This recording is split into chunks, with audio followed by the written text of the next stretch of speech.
চাচি কোথায় যাচ্ছেন? ওখানে কি আশ্রয় কেন্দ্র? আচ্ছা, কোথায় থেকে আসতেছেন? কি অবস্থা ওখানে? ওখানে তো পানি, বাসায় পানি, অনেক পানি। আমার ঘরে পানি দিয়ে বাবা এই যে স্কুলে চলে যাইছে। আমার ঘরে প্রচুর পানি। কোন গ্রাম আপনাদের? এই স্কুল এই উত্তরশ্রীপুর। নাম কি আপনার? সুফিয়া বেগম। আপনি কি ওই আশ্রয় কেন্দ্রে যাচ্ছেন না? জি জি, আশ্রয় কেন্দ্রে যাচ্ছি।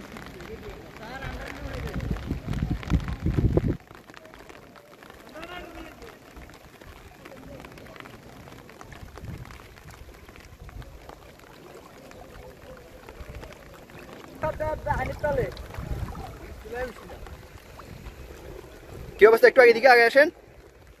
আপনাদের বাড়িঘরের কি অবস্থা?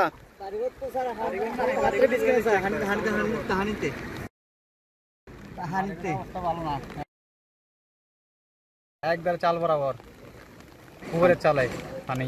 এখন কোথায় যাচ্ছেন? স্কুলে। ওই যে আশ্রয় কেন্দ্রে? আশ্রয় কেন্দ্রে। ঠিক আছে।